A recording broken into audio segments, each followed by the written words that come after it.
Indian Air Force sizinaduna Manipur gi popi thaba mafam sing manghananaba ayaba piva laikre haina Union Defence Minister Rajnath Singh masamak na hairakle. Union Defence Minister na fikiba order ase thabakta onthoknaba state leingak na hotnabiu haina RPI Atwale gi National Secretary Mahesor Thaunauzamna leingak ki pukning singsilakle. Wafam ase hojik thokliba irang asiga mari leinana Mahesor Thaunauzamna Defence Minister Rajnath Singh ga unaduna memorandum ama pisiluraba matung mahak na phongdokhiba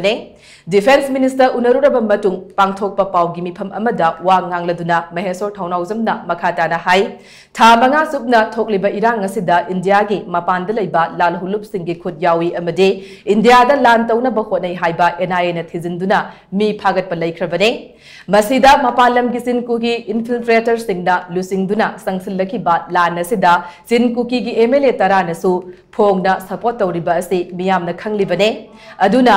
ngak asina sinku ki MLA tara asibu athubada disqualified tawduna action lokhanana bo honabiyo makhoina taliba demand asi hojik Manipur dagi tokhaiba khakta oina ubagi wade makhoigi mapung oiba pandam de India dagi tonganduna sinku ki khakta gi oiba country ama tanbani haiba miyamna khangnarabane Pumnamak asi loina khanglaba uraba matam asidasu ngasigi Manipur leingakna action amata lokhatana tuminda leisinba yaningde Defence Minister masamakna IAF sizinaduna popi manghanabagi ayaba order adu pire khanglaba afawada leingak asina taksinduna popi manghanana bokhona driba karigino order asi thabakta onthoknaba Manipur gi leingakna paikhat phomthokpa thabak paikhat piyu amade athubada action launa bokhona si haina mahakna makha takhi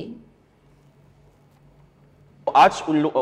defence minister honourable defence minister ने अच्छी तरह से हम लोगों को बताया कि order के लिए इनिशिएट कर चुके हैं, ऑर्डर दे चुके हैं, तो इसके लिए डिफेंस मिनिस्टर ने खुद हम लोगों को बोला है इसका जल्द से जल्द एक्शन लेने के लिए हम लोगों ने रिक्वेस्ट किया है क्योंकि ये सिर्फ मणिपुर का इशू नहीं है। मैं बार बार बोलता आया हूँ ये नेशनल थ्रेट है क्योंकि ये जिनको की नार्को टेररिस्ट और इलीगल इमिग्रेंट्स मिलके भारत को घोखला करना चाहता है। तो NIA ने भी ये रिपोर्ट दिया है। तो इसका मतलब जो पहले 5 महीने से हम लोग बोलते आए हैं कि ये 2 समुदाय की लड़ाई नहीं है, ये मैतेई समुदाय जो पारंपरिक समुदाय है और दूसरा जो बाहर से घुसपैठी आए हैं, मतलब ये जो मणिपुर को ही नहीं इंडिया को बर्बाद करना चाहता है और डिफरेंट नेशन वो लोग डिफरेंट एडमिनिस्ट्रेशन मांग रहे हैं पर डिफरेंट एडमिनिस्ट्रेशन नहीं, वो लोग डिफरेंट कंट्री डिफरेंट नेशन बनाना चाहते हैं। डिफेंस मिनिस्ट्री से बड़ा से एक्शन लेने के लिए ऑर्डर दे दिया है। सुनने से हम लोगों को बहुत खुश हुआ और वो ऑर्डर जल्द से जल्द एक्शन में बदलना पड़ेगा। इसके लिए मैं रिक्वेस्ट करता हूं।